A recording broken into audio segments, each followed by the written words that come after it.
안녕하세요. 반갑습니다. 김수인입니다.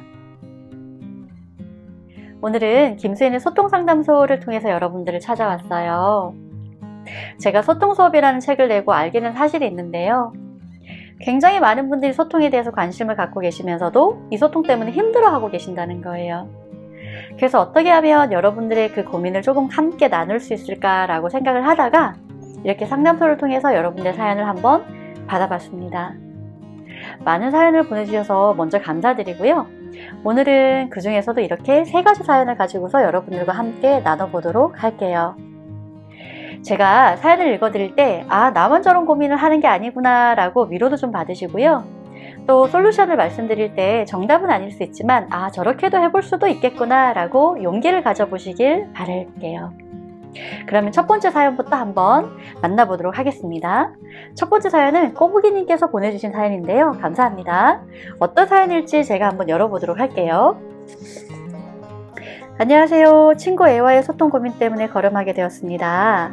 A는 고등학교 친구이며 가까운 데 살아 아주 친해졌고요. 꾸준히 서로를 응원하며 만나는 친구입니다.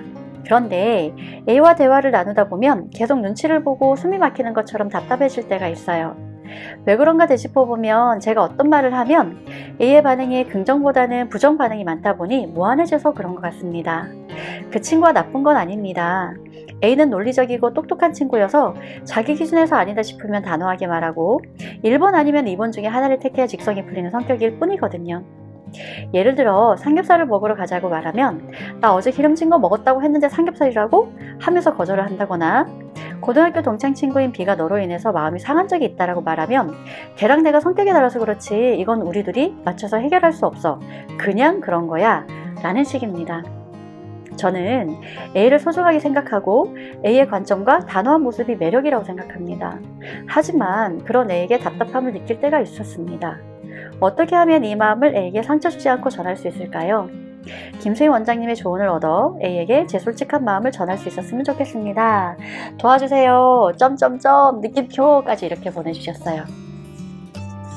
자, 그러면 제가 최선을 다해서 한번 도움을 드려보도록 할게요. 여러분 혹시 제 강의를 이미 들으셨거나 책을 보신 분들은 아마 아실 거예요. 제가 소통에 있어서 굉장히 중요시 강조하는 게 있습니다. 바로 소통은 말이 전에 마음의 연결이 우선입니다 라는 거거든요. 왜냐하면 우리는 감정을 가진 감정의 동물이라고 하잖아요. 그런 것처럼 우리가 어떤 마음을 가지고 있느냐에 따라서 상대방이 주는 말에 받아들이는 그 격차가 굉장히 큽니다. 가령 예를 들어서요. 여러분 이거 한번 해보실래요? 만약에 여러분들이 생각만 해도 좋은 사람이 있어요. 그 사람 한번 떠올려 보세요. 생각하면 기분이 좋거나 편안한 사람이 있을 겁니다. 그리고 그 사람이 나에게 어떤 말을 한다라고 가정을 해보면 여러분들은 어떠신가요? 굉장히 그 말을 수월하게 받아들이고 계실 거예요. 그리고 굉장히 수용 능력을 발휘하고 계실 겁니다. 혹여나 그 사람이 아닌 듯한 말을 하더라도요. 아마 해석하는 능력까지 발휘하고 계실 거예요. 저 사람이 말은 저렇게 하지 이유가 아마 있을 거야 라는 거죠. 근데 이번엔 좀 반대로 한번 해볼까요? 여러분들이 생각만 해도 좀 스트레스를 받고요. 불편해요. 좀 화가 나고 짜증이 나기도 합니다. 대면대면 사람이 있을 거예요. 금방 떠오르시죠? 그 사람이 여러분에게 무슨 말을 한다라고 생각을 해볼게요. 그럼 여러분이 이번에는 어떤 자세를 취하고 계십니까? 아마도 굉장히 반감을 가지거나 거리를 두려고 할 겁니다. 때로는 의심을 하기도 하실 거예요. 에이, 말만 저렇게 하지 라고 하는 거죠. 이렇든요. 우리가 소통에 있어서요. 말이 굉장히 중요합니다. 하지만 이 말이 전에 그 상대와 어떻게 내 마음이 연결됐는지가 더 먼저입니다. 그래서 이 꼬부기님의 사연처럼요. 특히나 자기 생각이 강하고 기준이나 신념이나 가치관이 강한 사람들은요. 훨씬 그 상대와의 마음의 연결을 더 우선으로 해야 되고 여기에 굉장히 많은 공을 들일 필요가 있습니다. 왜냐하면 이런 분들은요. 만약에 내가 해야 될 말을 툭 하고 던지게 되면은요. 자신이 기존에 갖고 있었던 이 신념이나 강하게 가진 기준들을요. 부정하는 것처럼 받아들일 확률이 꽤 높거든요. 그러다 보면 이분들은 방어하려고 하거나 혹은 공격하려고 할지도 모릅니다. 그래서 꼬부기님께서 적극적으로 좀 쓰면 좋은 거는요. 바로 샌드위치 화법입니다. 여러분, 샌드위치 화법 이제 좀 이해를 하시고 알고 계시나요? 간단하게 말씀을 드려보면요, 샌드위치 모양 한번 떠올려 보실래요? 빵과 빵이 있고 중간에 이렇게 핵심되는 재료들이 들어가 있죠. 이 핵심되는 재료들이 아마 내가 하고자 하는 말 혹은 해야 되는 말에 해당된다고 볼 수 있습니다. 그리고 이 핵심되는 말 이전에 빵의 역할을 해주는, 즉 다시 말하면 내 말을 조금 더 잘 부드럽게 받아들이게 할 수 있는 이 빵의 역할을 해주는 말을 해주는 겁니다. 이 빵은요, 5가지 역할의 말이 있거든요. 인정이나 이해나 공감이나 칭찬이나 감사입니다. 근데 여기서 꼬부기님 경우는요, 제가 한 가지 팁을 드려볼게요. 이 첫 번째 빵의 말을 할 때요, 우리 관계의 안전함을 표현하는 겁니다. 가령 예를 들면은요, 나는 네가 친구라서 너무 좋아, 혹은 나는 우리 관계가 참 오랫동안 유지됐으면 좋겠어 라고 이야기를 하는 거죠. 그렇게 이야기해 주면은요, 꼬부기님의 친구는 이 관계에 대해서 굉장히 편안함과 안전함을 느끼니까요, 상대적으로 그 다음 말을 오해 없이 받아들일 확률이 크죠. 그리고는 꼬부기님이 하고 싶은 말을 하기 시작합니다. 근데 이때 또 주의해야 될 거는 뭐냐면요, 바로 접속사의 사용인데요. 우리가 이제는 상대의 기분을 좀 좋게 해야 된다, 혹은 예쁘게 말을 해야 된다라는 것을 알다 보니까요, 이 첫 번째 빵의 역할을 하는 것들을 꽤 많이 이용을 하시더라고요. 그런데 이 접속사의 사용을 잘못하면서 앞의 말과 뒤의 말을 반대가 되는 의미의 뉘앙스를 주는 경우가 꽤 있습니다. 가령 예를 들면 이런 거죠. 고마워 그런데, 고생했어 그런데, 나 네가 참 좋아 그런데 라는 거죠. 여러분 눈치채셨습니까? 바로 그런데라는 역접의 접속사예요. 이 역접의 접속사는요, 앞의 말과 뒤의 말이 반대가 된다는 걸 암시해 주거든요. 근데 이때 사용해야 될 것은요, 바로 그리고라는 순접의 접속사입니다. 바로 앞의 말과 뒤의 말이 이어준다라는 효과를 가지고 있거든요. 그러니까 이런 거죠. 그리고 나는 네가 편안하면서도 정말 정확한 친구가 되면 훨씬 좋을 것 같아 라는 거죠. 그리고는 내가 하고자 하는 말을 조금 더 풀어나가는 건데요, 이때 우리가 좀 주의해야 될 건 뭐냐면요, 상대를 절대 비난해서는 안 된다는 겁니다.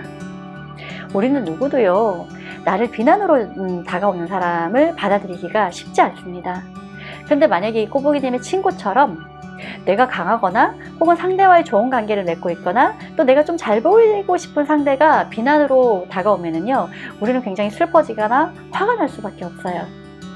소통이 되기가 쉽지 않죠. 또 다른 불통을 가져옵니다. 그래서 이때는요, 사실의 바탕으로 이야기하는 것이 너무도 중요합니다. 가령 꼬부기님의 사연과 같은 경우는요, 내가 어제 기름진 걸 먹었는데 너 또 삼겹살 먹자고? 라고 하는 말을 들었을 때 라고 하는 거죠.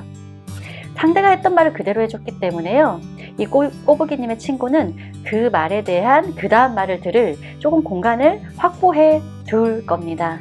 여지를 마련해 두는 거죠. 그런 다음에 꼬부기님의 조금 감정을 이야기해 주는 겁니다. 나 그럴 때 되게 무안하더라, 답답하더라 라는 거죠. 그러면서 내가 원하는 사항을 말을 하는 건데요, 이때 중요한 건 뭐냐면요, 두루뭉실하게 부정형으로 말하는 것보다 구체적이면서 긍정형으로 말하는 것이 좋습니다. 예를 들면 이런 거죠. 너 그렇게 말을 안 했으면 좋겠어 라고 하기보다는 너가 원하는 걸 구체적으로 표현해 줬으면 좋겠어 라는 겁니다. 그러면 너는 네가 말하고 싶은 걸 정확하게 표현해서 좋고, 나는 네 말에 덜 무안해서 좋을 것 같아 라고 해보는 거죠. 어떤가요? 이렇게 말하면 조금 더 내가 원하는 것을 긍정적으로 표현해 볼 수 있는 효과를 좀 가져올 수 있는데요. 근데 또 여기서 한 가지 팁은 좀 이렇습니다. 우리가 소통에 대해서 많이 알게 되고 공부하게 되고 표현하는 것을 훈련하기도 하는데요. 근데 소통이라는 게 여간 쉽지는 않습니다. 표현한다라고 해서 상대가 바로 변하는 것도 아니고요. 또 이 표현하기 위해서는 나는 소통에 대한 기술도 알아야 되지만 마음의 힘도 있어야 됩니다. 그리고 상대가 그 말을 했을 때 받아들이려고 하는 의지도 필요하고요. 또 그 의지와 함께 변하는 데까지 걸리는 시간에 대한 기다림도 필요하기 때문에요. 우리가 이 소통이라는 것을 표현하는 것만으로 끝이 나지는 않죠. 그래서 일정 부분은 또 상대가 내가 원하는 방향으로 변하기까지 내가 어느 정도의 여유가 좀 필요한데요. 그러려면 상대의 표현이 어떠한 고의적으로 악의를 갖고 나에게 이런 표현을 하기보다는 그 사람의 기본적인 말의 패턴이 원래 저렇다라고 인정하는 것도 한 가지 방법이 될 수 있어요. 이렇게 인정을 해버리면요, 우리는 상대의 말이 조금 덜 자극이 되거든요. 덜 자극을 받으면 우리는 상대적으로 조금 더 유연한 반응을 하게 됩니다. 예를 들면 이렇게 되죠. 우리가 좀 더 유연해지게 되면은요, 아 근데 나 오늘 삼겹살이 너무 먹고 싶어. 오늘 한 번만 먹어주면 안 돼? 너 삼겹살이랑 김치 같이 먹어. 뭐 이렇게 표현을 해볼 수도 있겠죠. 그래서요, 꼬부기님께 추천하고 싶은 방법은요, 두 가지를 함께 조금 고려해 보시면 어떨까 하는 겁니다.